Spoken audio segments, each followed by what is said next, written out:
은혜로우신 하나님, 이제 5월을 허락해 주셔서 오늘 첫 주간 주님 앞에 예배드리게 하시고 또 오후 시간 말씀의 시간으로 우리에게 허락해 주셔서 감사합니다. 주의 말씀을 읽어가며 주님을 더욱더 알고 깨닫고 그래서 주님과 더불어 더 진실하게 동행하는 믿음의 길을 걷도록 오늘도 우리를 한 걸음 한 걸음 이끌어 주시옵소서. 모든 시간 주께서 친히 주관하시기를 원하오며 예수님의 이름으로 기도하옵나이다. 아멘. 찬송 한 곡 더 하죠. 167장 찬송하시고 강화실 권사님 기도하시겠습니다.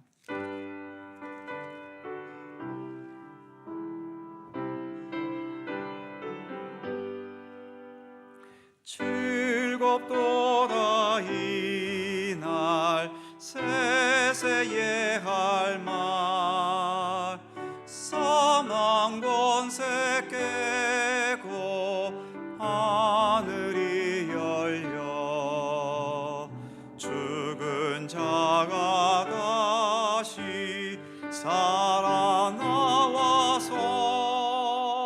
생명의 주 예수 찬송하도라. 즐겁도다 이날 세세에 할 말 사망 권세 깼고 승리하셨네. 부활하신 주님 나타나시니 천지 만물 모두 새 옷 입었네. 꽃은 만발하고 잎이 우거져 승리하신 주를 찬송하도라. 즐겁도다 이날 세세에 할 말 사망 권세 깼고 승리하셨네. 생명의 주 예수 죽음 이기고 무덤 문을 열고 살아나셨네. 주의 말씀대로 이루어져서 사흘 만에 다시 살아나셨네. 즐겁도다 이날 세세에 할 말 사망 권세 깼고 승리하셨네. 아멘.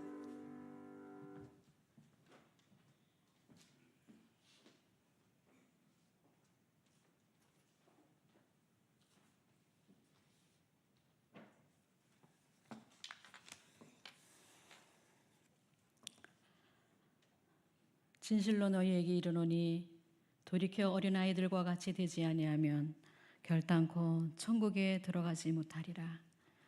거룩한 주의 날 주님 앞에 나와 구원받은 백성들이 기쁨의 제사로 예배하게 하시니 감사합니다. 주님 홀로 영광받아 주시옵소서. 우리의 연약함과 무지함으로 생각으로 마음으로 눈으로 귀로 입으로 범죄한 모든 죄를 하나님 용서하여 주시옵소서. 주님의 피로 귀한 갈릴리 교회를 세우신 하나님, 주님의 사랑을 실천하는 교회가 되게 하시며 성령이 충만한 교회, 협력하여 선을 이루는 아름다운 교회, 영적으로 질적으로 부흥하는 교회가 되게 하여 주시옵소서. 다음 세대 유아부부터 청년부에 이르기까지 세상의 많은 유혹들이 우리 친구들을 유혹하고 있으며 세상 문화가 믿음을 흔들게 하고 있습니다. 우리 친구들이 믿음을 잘 지켜나갈 수 있도록 하나님 도와주시옵소서. 선한 마음과 선한 행실로 하나님의 자녀임을 드러내며 선한 영향력을 끼치며 사랑하는 친구들이 되게 하여 주시옵소서. 하나님 앞에 크게 쓰임을 받을 수 있도록 믿음으로 잘 성장되게 하여 주시옵소서. 세계적으로도 혼란스럽고 우리나라도 혼란스럽고 어지러운 가운데 있습니다. 새로운 지도자를 세워야 하는 이때에 주님께서 간섭하여 주시옵소서. 서로 분쟁이 없게 하여 주시옵소서. 이 시기를 잘 이겨나갈 수 있는 우리나라가 되게 하여 주시옵소서.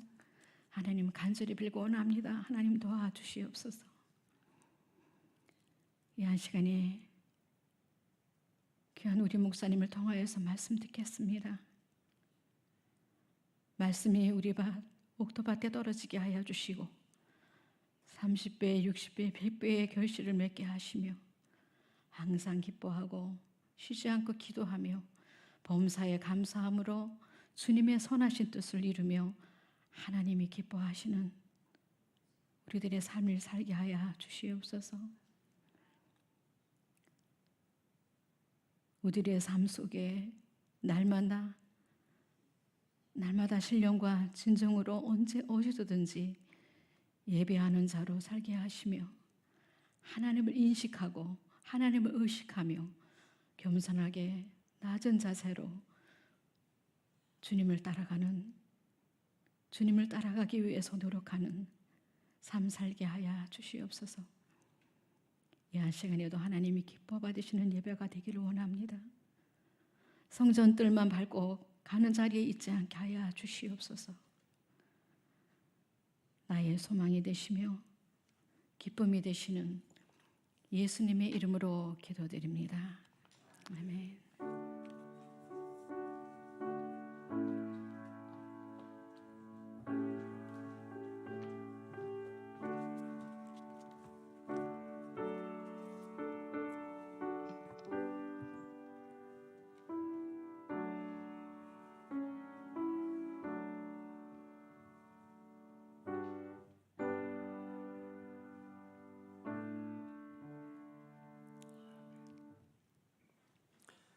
성경 말씀 함께 보죠. 신약 마태복음 26장 1절입니다.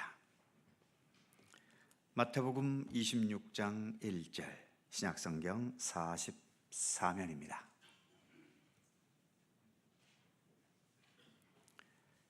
신약 성경 44면 마태복음 26장 1절에서 16절까지의 말씀입니다. 찾으셨으면 한 절씩 교독하죠. 제가 먼저 1절 읽겠습니다. 예수께서 이 말씀을 다 마치시고 제자들에게 이르시되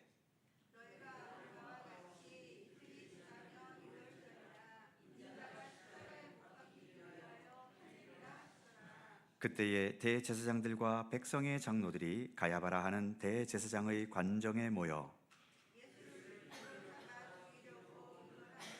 말하기를 밀란이 날까 하노니 명절에는 하지 말자 하더라.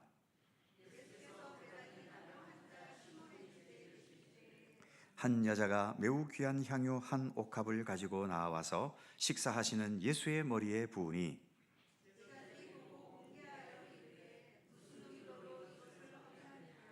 이것을 비싼 값에 팔아 가난한 자들에게 줄 수 있었겠도다 하거늘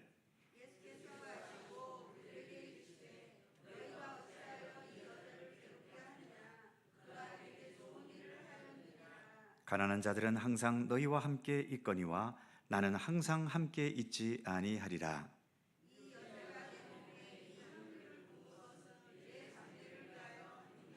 내가 진실로 너희에게 이르노니 온 천하에 어디서든지 이 복음이 전파되는 곳에서는 이 여자가 행한 일도 말하여 그를 기억하리라 하시니라.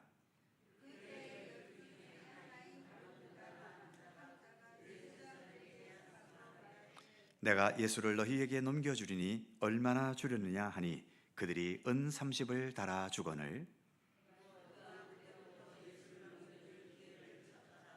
아멘. 교회력으로는 부활절이 지났지만 우리가 읽어가는 마태복음은 이제 고난주간을 향해 가고 있습니다. 한 달 늦게 지금 가고 있는 셈이죠. 자, 마태복음 벌써 113번째 시간이고요. 어쨌든 100회가 넘었다. 그러면 여러분도 대단한 거고 저도 대단한 겁니다. 우리는 다 대단한 사람끼리 모여 있지요. 우스운 말로 대단하다는 뜻은 대퇴부가 단단하다, 또는 좀 심한 말로 표현하면 이게 단단하다, 뭐 그런 뜻이라고 또 하더군요. 아무튼 뭐가 단단하든 우리는 모두가 다 대단한 족속들입니다. 자, 26장으로 접어들면서 이제 분위기는 점점 어두운 분위기로 향해 가고 있지요. 어둡다고 해서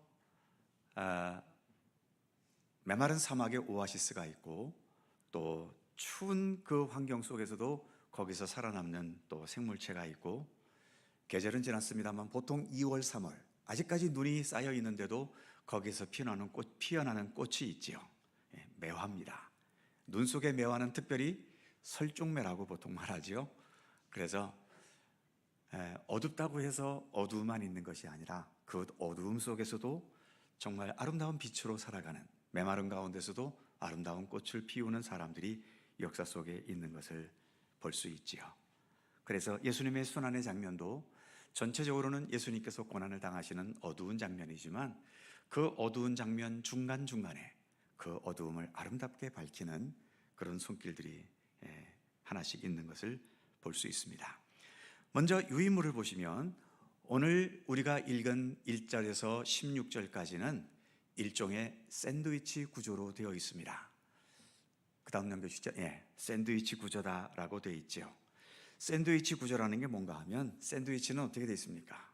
빵이 위아래에 있고 그 사이에 야채나 계란이나 뭐 이렇게 들어있지 않습니까?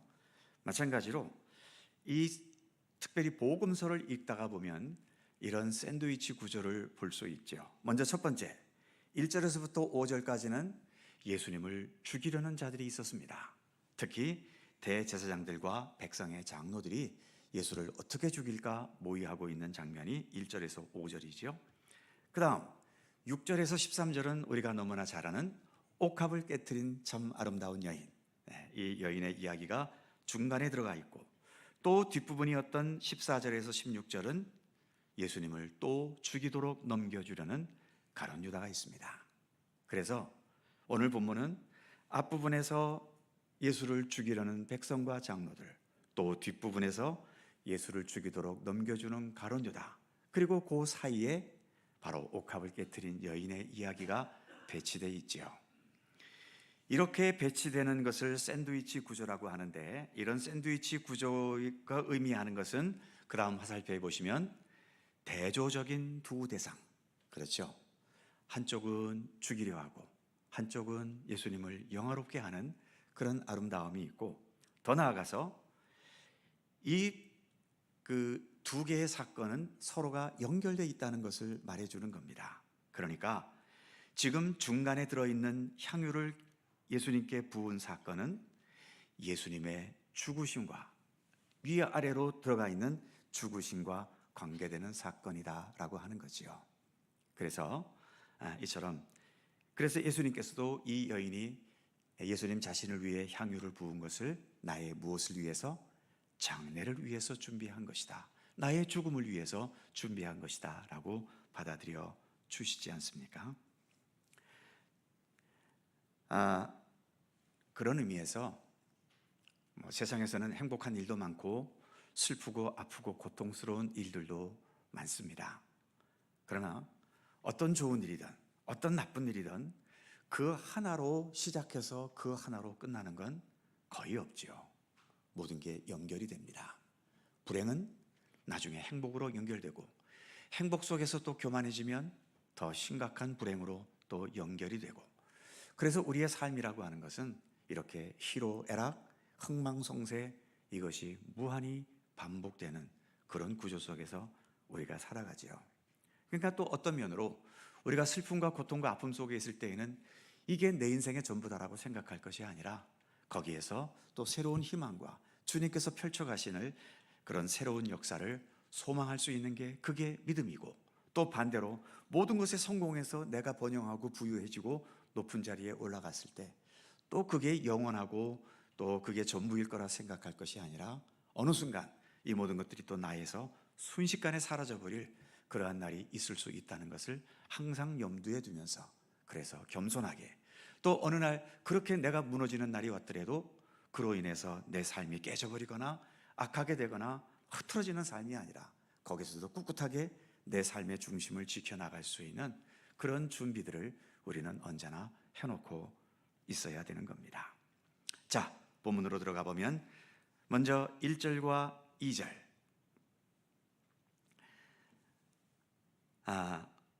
1절과 2절에 보면은 예수님께서 예언하시는 것이 있죠. 자, 1절, 2절을 말씀을 좀 보여줄 수 있겠어요? 앞으로 가서 말씀 1절, 2절. 1절, 2절. 주여. 자, 1절, 2절 같이 읽습니다. 시작. 예수께서 이 말씀을 다 마치시고 제자들에게 이르시되 너희가 아는 바와 같이 이틀이 지나면 유월절이라 인자가 십자가에 못 박히기 위하여 팔리리라 하시더라. 아멘. 자, 예수님은 죽기 전에 벌써 자신에게 어떤 죽음이 오실지를 다 알고 계셨지요. 이것은 무엇을 말할까요? 다시 그 앞부분 2번으로 나아가서 가로 1번에 보시면 예수님의 십자가 사건은 어쩌다가 보니 그냥 생긴 사건이 아니라는 거지요. 또는 세상의 악한 힘에 밀리고 밀리다 보니 그렇게 십자가에 죽게 되신 것도 아니라는 겁니다. 거기 1번에 있는 것처럼 어쩌다 생긴 사건이 아니라 하나님의 계획과 의도가 있는 섭리였다라고 하는 거죠. 이런 하나님의 계획과 의도가 있다는 것을 알면 예수님은 두 가지를 선택하실 수 있죠. 하나는 그 다가올 고난을 피해서 예수님 마음대로 다른 곳으로 가버리시거나, 아니면 또 한 가지는 하나님의 계획이 있으니까 거기에 순종하면서 그 고난의 길을 가시거나, 둘 중 하나지요. 예수님은 어떤 것을 택하셨을까요? 그 다음 가로 2번에 보시면 계획된 길, 가야 할 길을 끝까지 가시려는 예수님이셨다라고 하는 거죠. 하나님의 뜻을 따르려는 그쪽으로 예수님은 예수님 자신의 삶을 택하셨던 겁니다. 우리가 이렇게 예수를 믿잖아요. 예수를 믿는다는 것은 어떤 면에서 나에게도 여러 가지 선택할 수 있는 그런 여지들이 늘 많습니다.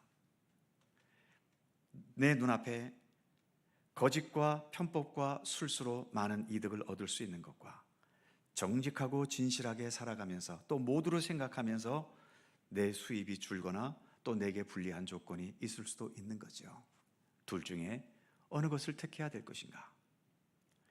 세상은 오로지 이득이냐 손해냐 이것만 갖고 판단하지만 우리 믿음의 사람들은 뭘 갖고 판단합니까? 주님의 뜻인가? 하나님께서 기뻐하시는 것인가? 예수님이시라면 지금의 이 상황에서 어느 쪽을 택하실 것인가? 믿음은 그것을 배우고 그것을 깨달으면서 거기에 더 나아가 그런 예수님을 뒤따르는 의지를 가지고 주님의 뜻을 추구해 가는 거죠. 그게 믿음입니다. 예수님도 그렇게 사셨던 거죠. 얼마든지 예수님도 십자가의 길을 피할 수 있었고 또 그런 고난과 힘든 것과 죽음과 이런 어두움이 아닌 예수님 원하시는 대로 얼마든지 좋은 곳으로 가실 수 있었지만 우리 예수님의 중심 속에서는 오직 하나, 나의 원대로 마시고 아버지의 원대로 하시옵소서. 주님은 줄기차게 그쪽만을 선택해 가셨던 거죠. 그 십자가의 죽음과 고난의 자리에 이르러서까지도 말입니다. 그래서 이 십자가 사건은 이렇게 어쩌다가 우연히 생긴 사건이 아니라 하나님의 계획과 의도가 있고 그 하나님의 계획과 의도를 기꺼이 받아들이신 예수님의 그 순종의 의지, 믿음의 의지 속에 일어난 일임을 말해주고 있는 겁니다. 자, 그 다음 3절에서 5절인데요. 자, 3절에서 5절을 보면 특히 5절 말씀에 밀란이 날까 하노니 명절에는 하지 말자 하더라. 이때의 명절은 유월절입니다. 명절이 되면 수많은 사람들이 또 예루살렘에 몰려오지 않겠습니까? 그때에 괜히 예수님을 죽였다가 혹시 예수님을 따르는 많은 무리들이 난리를 피울까 봐, 시위가 일어나고 그렇게 될까 봐 명절을 피해서 예수님을 죽이자라고 계획을 했는데, 자, 유인물에 보시면 어떻습니까? 가로 1번. 그러나 그들의 의도와는 달리 예수님은 유월절 기간에 돌아가셨습니다. 이 유월절 기간에 돌아가시기에 한 결정적인 그 원인을 누가 제공했는가? 가룟 유다가 제공한 거죠. 뒤에 나오잖아요. 그러니까 가룟 유다가 그 당시는 지금처럼 사진이 있거나 그런 시대가 아니기 때문에 예수님이라는 사람이 이름으로는, 소문으로는 사람들에게 잘 알려져 있지만 예수님이 누군지를 아는 사람은 별로 없는 거예요. 예수님은 주로 예루살렘에서 활동하셨던 것도 아니고 갈릴리 지방에서 주로 사역했기 때문에 이제 예루살렘에 오신 지 며칠 되지도 않잖아요.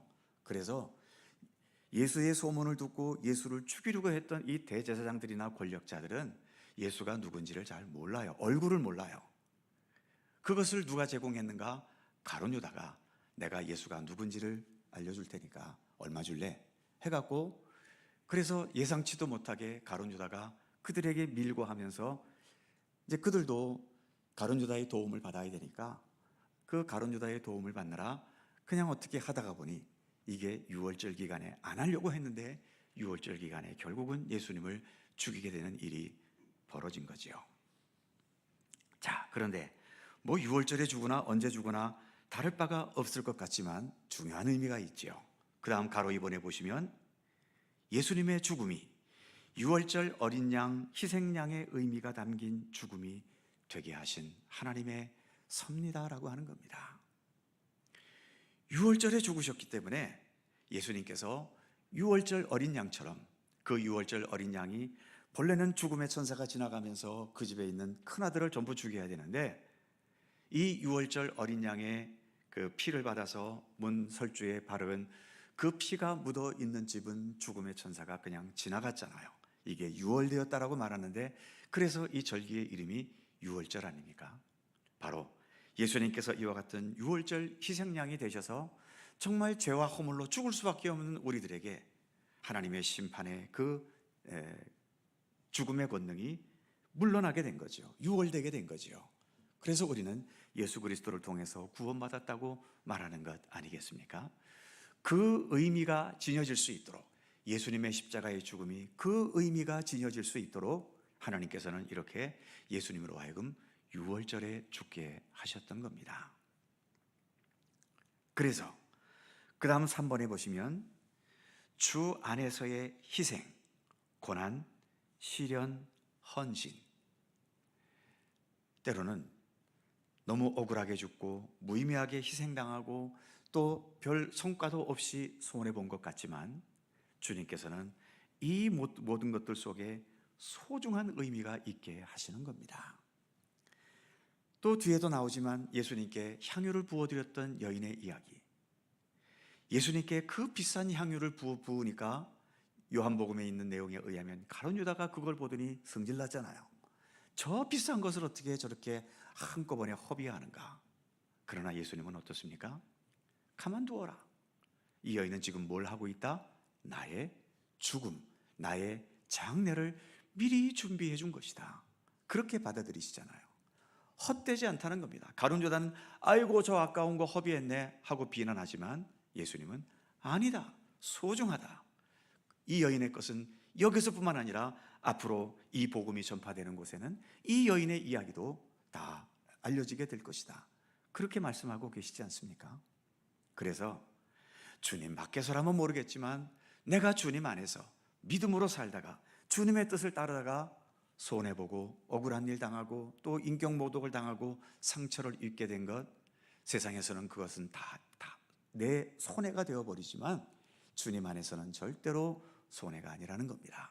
주님은 거기에 담긴 참된 의미들을 소중하게 하셔서 우리의 그 모든 것들이 주님 앞에서는 가장 아름다운, 가장 귀하고 값진 그런 열매로 연락될 수 있다는 것을 바로 보여주신 것이죠. 자, 그 다음에 6절에서 이제 13절까지는 옥합을 깨트린 여인의 이야기입니다. 불과 몇 주 전에도 옥합을 깨트린 여인의 이야기를 또 요한복음의 말씀을 통해서 설교했던 적도 있지요. 그래서 중복되는 내용은 반복할 필요는 없을 것 같고요. 몇 가지만 생각해 보죠. 첫 번째 보시면 이 옥합을 깨트린 여인의 이야기가 사복음서에서 다 다룹니다. 왜 이렇게 빨리 앞으로 진행했어요? 너무 빨리 갔어. 빼먹었나 내가?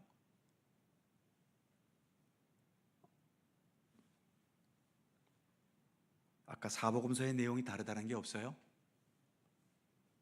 없어요? 아이고, 제가 실수했네. 그러면 이것도 제가 빼먹었는 모양입니다. 이젠 저도 나이가 드니까 자꾸 뭘 빼먹고 이제 그러네요. 자, 그럼 유인물만 좀 보시죠. 사복음서의 내용이 서로 다릅니다. 지금 우리가 마태복음을 읽고 있잖아요. 마태복음과 마가복음은 내용이 동일합니다. 그런데 누가복음은, 지금 마태, 마가복음은 예수님 생애 마지막에 있었던 일인데 누가복음은 예수님 생애 초기에 있던 일로 보도하고 있죠.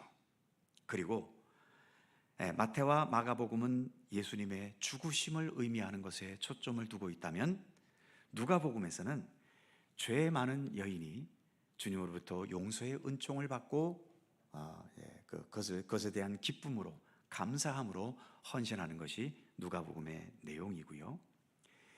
요한복음은 마태, 마가와 내용이 거의 동일하지만 특히 나사로의 동생 마리아가 행한 일이라고 밝히고 있고, 여기에서는 마리아의 주님을 향한 사랑과 헌신의 본보기에 더 중점을 두고 있는 겁니다. 어떻게 같은 사건에 대해서 이렇게 다르게 말하고 있는가? 그래서 또 기독교를 반대하는 사람은 성경에는 이렇게 똑같은 것을 가지고 다르게 이야기하고 있기 때문에 성경은 거짓말이다, 틀린 말이다 라고 주장하는 사람도 있습니다. 그런데 우리 사람이라고 하는 것은요, 모든 것을 전체로 다 표현하기에는 우리 인간의 언어가 모자라고 우리 인간의 생각도 그 생각에 한계가 있어요. 자, 예를 들어서 제가 밥을 먹을 때 보통 2그릇을 먹는다고 하십시다. 그런데 어떤 지방에 갔더니 거기는 1그릇만 먹는 게 보통 정상이야. 또 어떤 지방에 갔더니 그 지방은 보통 5그릇을 먹는 게 그 사람들의 기본이에요. 그러면 저는 5그릇 먹는 사람 동네에 가서 2그릇만 먹으면 그들은 나한테 뭐라 그럴까요? 아유, 왜 이렇게 조금 드세요? 좀 많이 드시지. 기본도 안 되네. 그럴 거 아닙니까? 반면에 1그릇만 먹는 동네에 가면 저는 2그릇을 먹었으니까 어떻겠어요? 아유, 저 양반 뭐 저렇게 많이 먹어? 쌀값도 비싼데 하면서 비난을 들을 수도 있어요.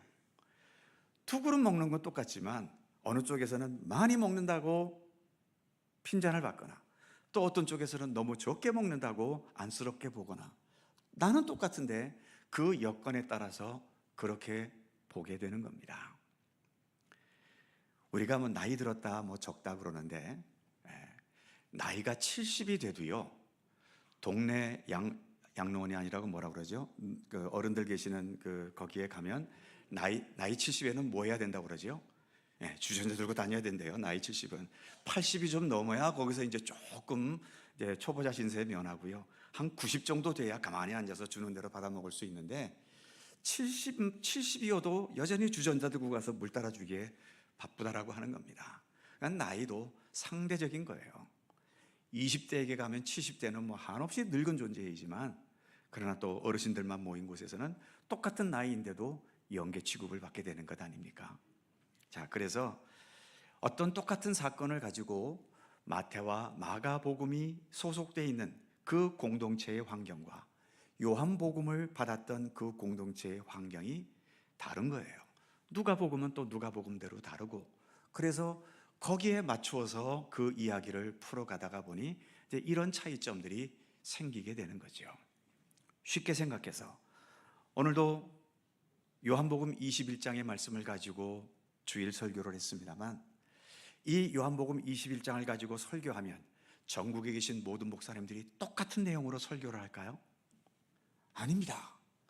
각자의 처지와 여건과 환경과 이것에 따라서 이 말씀은 아주 다르게 해석되기도 하지요.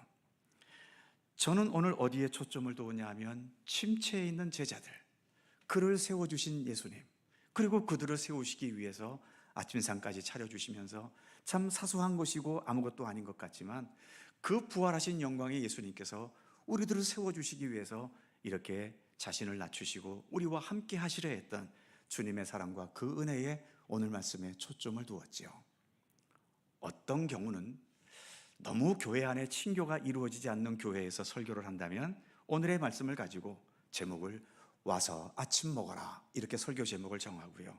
우리 주님은 이렇게 모든 것에서 먼저 먹기부터 먼저 하셨다. 그리고 제자들과 어울리지 않으셨는가? 저렇게 침체되고 좀 멍청한 것 같은 제자들이지만 주님은 그것을 넉넉히 안으시면서 그들과 같이 밥 먹고 즐거운 시간을 보내셨다. 그러니 성도들이여, 우리도 좀 자주 모여서 자주 먹고 자주 재밌게 놀고 좀 그럽시다. 뭐 이렇게 말씀을 풀어갈 수도 있는 겁니다. 그래서 성경에서 복음서에 같은 내용이 다른 것으로 표현된 것에 대해서는 그렇게 이해하시면 되는 거지요. 오히려 그런 차이점들이 있기 때문에 우리에게 주신 이 말씀이 그냥 어떤 한 가지 메시지만을 가지고 우리에게 좁게 적용되는 것이 아니라 모든 상황에서 그 상황에 맞춰 이 말씀은 우리에게 언제든 생명의 양식이 되고 위로가 되고 용기가 되게 할 수 있는 바로 그런 은총이 여기에 이런 내용들이 다르다는 그 속에서 나타나는 주님의 섭리이기도 한 것입니다. 그 다음 두 번째로 넘어가면 이 여인이 드렸던 값비싼 향유, 가룟 유다는 저 비싼 것을 왜 허비해 하고 마리아를 또 이 여인을 비난했지요. 그러나 거기 제목에 있는 것처럼 그러나 예수님의 십자가의 은총과 이 향유가 비교될 수 있겠는가? 자, 예수님의 십자가의 죽으심으로 인한 그 구원과 생명의 은총을 금전으로 환산한다면 한 얼마쯤 될까요? 한 10억 원쯤 될까요? 그러면 여러분 10억 원 준다면 여러분의 목숨과 바꾸시겠습니까? 그렇지 않잖아요. 주님의 이 은총은 이 향유 옥합 하나가 아니라 옥합 10개, 100개를 깨뜨려도 예수님께서 우리를 위해 십자가의 고난의 길을 걸어가신 이 은총은 절대로 비교될 수 없는 겁니다. 그러니 돈만 생각하는 사람들에게는 이 값비싼 향유를 부은 것이 낭비처럼 보일지 모르지만 주님께서 행하신 이 위대한 구원의 역사를 생각한다면 세상에 있는 모든 돈뿐만 아니라 내 생명을 갖다가 바친다 하더라도 부족하다는 것을 우리는 알게 되는 거지요. 그래서 그 다음 첫 번째 동그라미 보시면 거룩한 낭비라는 것이 있습니다. 그렇다고 낭비하라는 이야기가 아니라 이 표현은 거기 나와 있는 것처럼 하나님의 사랑, 예수 그리스도의 복음, 그리고 하나님의 선하신 뜻을 나타내고 이루기 위한 소비는 거룩한 낭비다라고 하는 겁니다. 가난한 자들을 도왔다. 아이고 아까워, 내 쓸 것도 없는데 왜 가난한 자를 도와? 낭비하네. 낭비입니까? 낭비일 수 있죠. 그러나 그것은 주님의 사랑을 함께 나누는 것이기 때문에 거룩한 낭비입니다. 오늘도 많은 분들이 우리 교회 생애를 맞이해서 벌써 며칠 전부터 오늘 식사를 준비하고 또 오늘 식사를 제공하고 또 후에는 또 그 먹은 그릇을 열심히 또 설거지하고 또 주방을 청소하고 해야 되죠. 아이고, 이거 힘든 일 뭐하러 이렇게 해? 낭비입니까? 낭비입니다. 안 해도 돼요. 그거 안 한다고 누가 욕합니까? 그러나 우린 기꺼이 했잖아요. 거룩한 낭비입니다. 아름다운 낭비이고요. 이런 낭비는 아무리 해도 더 좋은 것이지요. 그래서 우리가 쓸데없는 낭비는 결코 해서는 안 되겠지만 정말 하나님의 사랑, 주님의 은혜, 주님의 은총이 함께하는 그를 위한 역사를 위해서라면 기꺼이 거룩한 낭비도 할 수 있는 것이 아름다운 거지요. 그것이 오늘 예수님의 그 죽음을 준비하고 하게 된 것처럼 그 거룩한 낭비는 하나님의 영광을 위한 소중한 의미가 담겨질 수 있게 되는 겁니다. 그 다음 3번에 보시면 예수님께서 이렇게 말씀하신 것이 있지요. 거기 12절이라고 했는데 12절이 아니라 11절입니다. 제가 잘못 적었네요. 혹시 11절 말씀 좀 돌려줄 수 있겠어요? 11절.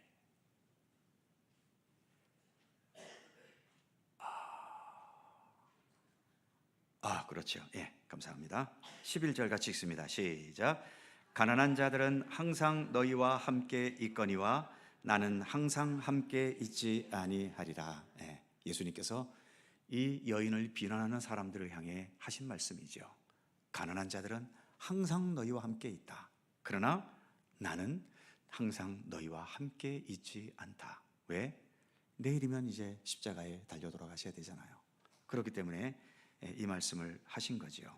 자, 이 말씀의 의미를 유인물에서 다시 좀 보죠. 3번으로 다시 돌아가서 가난한 자들과 예수님. 자, 거기 보시면 예수님을 사랑하는 자는 당연히 가난한 자를 돕겠지요. 주님께서 또 어려운 이웃을 도우라고 말씀하셨으니까. 그러나 가난한 자를 돕는 모든 것이 다 예수님을 사랑하는 표현은 아닙니다. 이걸 우리가 잘 이해하셔야 되죠. 예수를 잘 믿으면 가난한 사람 잘 돕습니다. 그러나 가난한 사람 잘 도왔다고 해서 그게 예수를 반드시 잘 믿는다는 증거는 아니라고 하는 거죠. 그래서 그 다음에 보시면 예수님을 사랑하는 것은 고유의 진실한 마음과 표현이 있는 겁니다. 가장 좋은 여기서 말하는 고유한 진실한 마음과 표현, 그 이론은 무엇일까요? 바로 오늘 우리가 주님께 드리는 예배입니다. 어떤 분은 그럴 수 있겠죠. 오늘 주일이지만 난 딴 때 시간이 없고 오늘만 시간이 돼서 오늘 가난한 자를 돕기 위해서 난 봉사활동 가겠다. 충분히 이유는 되고 세상적으로는 근거가 될 수 있죠. 그러나 거기에 가서 가난한 자를 돕는 게 위대한 것은 사실이지만, 그러나 거기 가서 가난한 자를 돕는 게 그게 주님을 사랑하고 주님께 예배하는 겁니까? 그건 아닙니다. 예배는 예배로서의 고유성이 있는 거예요. 그래서 우리가 이 주일은 하나님께 예배하기로 작정한 날이니까 그것은 다른 때 시간은 날 때 하거나 아니면 주일 예배 끝나고 가서 거기서 봉사를 하거나 그렇게 하시는 거고요. 우리가 주님께 내 마음과 중심과 사랑과 이것을 표현하기 위한 예배는 그 어느 것에 의해서도 양보되어서는 안 되는 거죠. 그렇기 때문에 예수님께서도 그것을 말씀하신 거잖아요. 가난한 자를 돕는 게 다 나를 위한 것인가? 아니라고 하는 겁니다. 가난한 자 돕는 것은 돕는 대로 하고, 그러나 우리가 주님을 향해야 될 것은 반드시 주님께 향해 있어야 된다는 것을 예수님도 말씀하신 거지요. 그래서 이 여인이 남들이 보기에는 그 비싼 향유를 허비한 것 같지만 주님은 그 모든 것을 기쁘게 연락하시고 받아주셨던 거지요. 그 다음 네 번째, 이 여인의 행동은 나의 장래를, 즉 죽음을 위하여 한 것이다. 그래서 첫 번째 보시면, 동그라미 보시면 기적, 성공, 번역, 성취의 역사를 이루는 것만 하나님께 영광이 되는 게 아니다라는 겁니다. 우리는 보통 기대하기를 내가 돈도 많이 벌고 또 우리의 자녀들이 공부도 잘하고 세상에서 크게 성공해서 하나님께 영광 돌리게 해 주십시오. 그런데요, 사실 내가 크게 성공해서 하나님께 영광 돌린다면 얼마나 큰 영광이 될까요? 사실 그렇게 해서 하나님께 영광이 된다고 생각하지만 겉으로는 크게 보이는 영광인데 그 속에서는 그 영광이 모조리 하나님께만 갈까요? 거기에 많은 건 내가 가져옵니다. 안 그렇겠어요? 자, 내가 예를 들어서 주식을 투자했더니 10억을 벌었어. 주여 감사하나이다, 영광 받으시옵소서. 헌금 얼마 하실 겁니까? 꼭 해야 11조 아마 1억 할걸요. 나머지 9억은 자기가 다 쓰고 영광 받으시옵소서 하고요, 9억은 내가 가져가는 거예요. 겨우 1억 드리고. 그게 성공한 사람들이 하나님께 영광을 돌린다는 수준입니다. 그러나 내가 주님의 뜻을 위해 살다가 희생당하고 어려움 당하고 고통을 당해요. 어떻습니까? 나의 원대로 마시고 아버지의 원대로 하시옵소서. 그러면 그 희생과 헌신은 주님께서 모두 다 가져가시는 겁니다. 그러니까 어찌 보면 우리가 크게 성공해서 영광 돌리는 것보다는 오히려 그런 고난과 시련과 아픔 속에서 모든 것을 정말 주님께 온전히 드릴 수 있는 그것이 오히려 열리게 되는 거죠. 그래서 우리가 하나님께 영광이 된다는 것을 꼭 잘되고 형통하고 성공하고 번영하고 여기에서만 생각하면 안 됩니다. 예수님도 나의 원대로 마시고 아버지의 원대로 하시옵소서. 그러고서 왕에 올라가셨나요? 그러고서 무슨 재벌의 위치에 올라가셨나요? 예수님은 십자가에 죽으셨잖아요. 바로 그것입니다. 그래서 그 밑에 두 번째 동그라미 보시면 오히려 예수님의 죽음의 도리를 따르며 순종하면서 고난과 아픔을 감수하는 것이 더 하나님께 영광을 돌리는 것이다. 그래서 그렇다고 해서 무슨 성공과 번영에서 하나님의 영광이 없다는 것은 아닙니다. 많은 부분 그렇게 해서 하나님께 영광 돌릴 수 있었으면 좋겠어요. 하지만 내가 열심히 믿고 주를 위해 최선을 다하는데도 여전히 내 삶 속에 시련과 아픔이 끊이지 않고 또 하는 일들이 잘 안 되고 그런다고 해서 하나님의 영광 가리는 게 아니다라고 하는 겁니다. 오히려 그 가운데서 성공한 사람들이 이룰 수 없는 더 진실한 영광이 그것을 통해서 나타날 수도 있게 된다는 거죠. 그 다음 마지막 다섯 번째, 이 여자가 행한 일이 복음이 전파되는 곳에 이 여자의 행한 일도 함께 전파될 것이다. 예수님께서는 복음이 전파되는 곳에 이 여인의 이름이 같이 전파될 것이다 라고 말씀하시지 않고 무엇이? 이 여자가 행한 일이. 그러니까요, 이름보다도 직책보다도 중요한 것은 내가 무엇을 했느냐라고 하는 겁니다. 제가 목사인데 목사였다라고 하는 이 사실은 하나님 앞에 가도 아무런 평가의 대상도 되지 못해요. 주님께서 평가하시는 것은 내가 목사였냐 아니었냐를 보시는 것이 아니라 목사로서 무엇을 했느냐를 하나님은 보시고 평가하는 거죠. 많은 성도님들이 직분자가 되려고 노력하는 분들이 많으신데 직분자가 되는 것 좋지요. 또 교회는 직분자를 필요로 하고요. 그러나 직분자가 되는 게 중요한 게 아닙니다. 그 직분자가 되어서 뭘 했느냐라고 하는 거죠. 주님은 반복되는 얘기지만 내가 무엇이 되었느냐를 보시지 않고 무엇을 하였느냐를 보신다라고 하는 겁니다. 그러기에 직분을 가지셨으면 직분에 합당하게 많은 일들을 행하시고요. 직분이 없다면 그럼에도 주님께서 직분을 주시면 받아서 열심히 하면 되고 안 주시면 말고 그렇게 좀 자유롭게 생각하실 수 있었으면 좋겠습니다. 그래서 이름, 직책, 명예가 중요한 게 아니라 바로 행한 일이 중요하다라고 하는 거죠. 자, 이제 마지막 다섯 번째, 다시 죽음의 이야기죠. 예수를 넘겨줄 기회를 찾더라. 누가? 예수님의 제자였던 가룟 유다가 이랬다라고 하는 겁니다. 자, 그래서 그 밑에 첫 번째 가로 1번을 보시면 여인에 대한 책망을 거부당한 가룟 유다. 왜 가룟 유다가 이렇게 예수님까지 팔아가면서까지 배반자가 되었을까? 여러 가지 이유가 있겠지만 그 이유 중에 하나가 이 여인을 가룟 유다가 책망했는데 예수님께서 가만 놔둬, 너 왜 그래? 하고 그 책망이 거부당했죠. 아마 이것 때문에 가룟 유다가 기분이 되게 나빴거나 마음이 아주 상했거나 그래서 지금 이 이야기하고 이 마태복음에서는 그 향유 이야기하고 곧바로 연결이 되잖아요. 그래서 여기서 거부당한 게 화가 나서 이를 갈면서 예수님을 넘겨준 것이 아니겠는가, 그렇게 보는 사람도 있죠. 그러나 보다 근본적인 것은 그 밑에 2번에 있는 것처럼 귀중한 옥합을 깨트린, 그래서 예수님을 영화롭게 하려는 여인, 그리고 이와는 확연하게 대조되게 돈 몇 푼 받고 예수님을 팔아넘기려는 가룟 유다의 행동, 이 둘이 확연한 대조를 이루고 있는 거죠. 그래서 우리로 하여금 무엇이 참된 믿음의 길을 걷는 것인지, 무엇이 진실한 그리스도인의 모습인지를 우리에게 묻고 있는 겁니다. 자, 오늘은 여기까지 진행하겠습니다. 기도하겠습니다.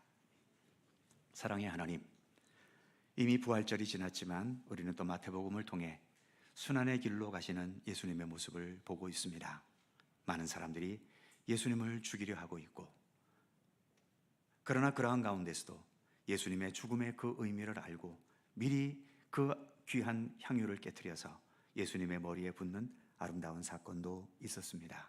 원하기는 우리가 지금도 주님을 향한 믿음의 길을 걸어갑니다. 이 믿음의 길 속에 헛된 인간의 욕심과 또 잘못된 세상의 가치관에 물들지 않게 붙들어 주시고, 오직 주님만을 사랑하고 존귀히 여기면서 주님의 뜻에 더 합당한 참된 믿음의 사람으로 날마다 건강한 믿음의 길을 걷도록 우리를 이끌어 주시기를 원하고 기도합니다. 이 여인이 귀한 옷값을 깨트려 우리 예수님을 영화롭게 해드렸던 것처럼 저희들도 우리에게 있는 재능과 또 허락하신 또 우리의 몸과 또 모든 것들을 통하여서 우리 하나님을 영화롭게 하고 주님을 기쁘시게 하는 일에 더 힘쓸 수 있는, 그래서 우리의 믿음의 이 여정 속에 주님을 영화롭게 했던 그런 아름다운 믿음의 열매들로 더 풍성할 수 있도록 오늘도 우리 가운데 함께하여 주옵소서. 오늘도 복된 주일 허락하시고 오후 시간까지 이끌어 주신 주님께 감사드리며 예수님의 이름으로 기도드립니다. 아멘. 자, 서로 살펴보시면서 사랑의 인사 나누시기 바랍니다. 건강하시고 행복하시고 또 한 주간 잘 지내시기 바랍니다.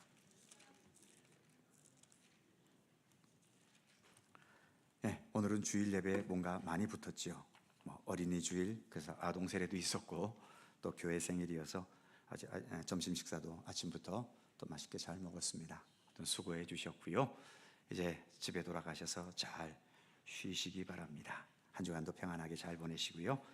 211장 찬송하시고 예배를 마칩니다.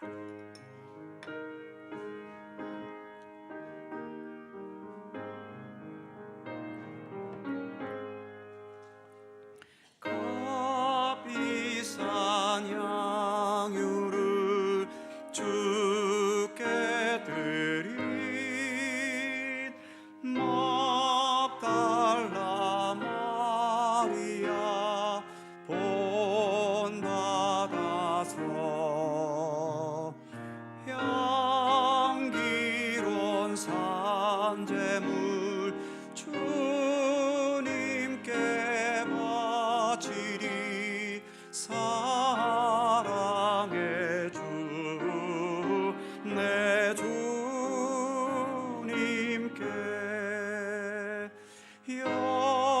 연약한 자에게 힘을 주고 어두운 세상에 빛을 비춰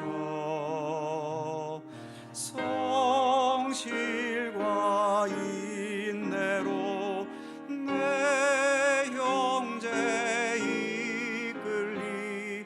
사랑의 주 내 주님께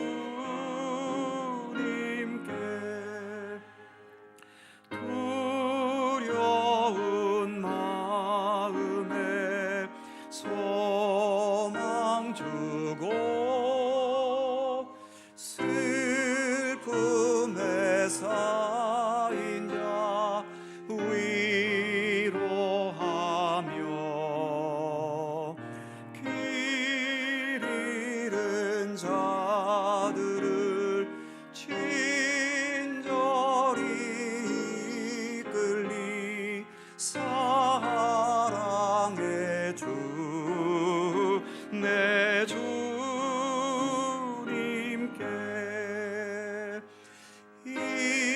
인생의 왕원이 깃들어서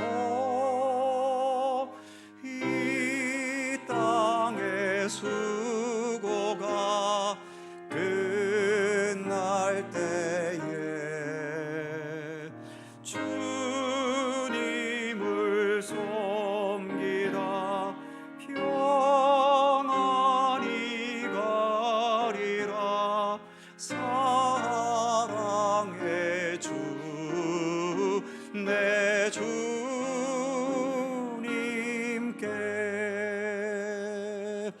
아멘.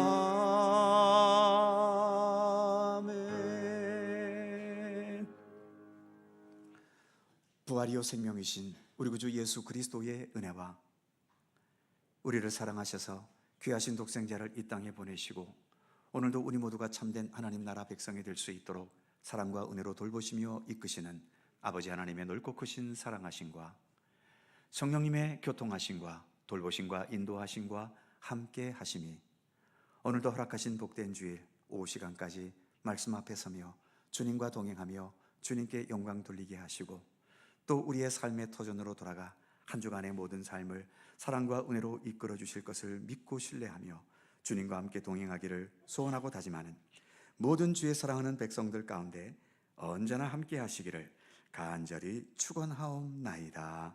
아멘.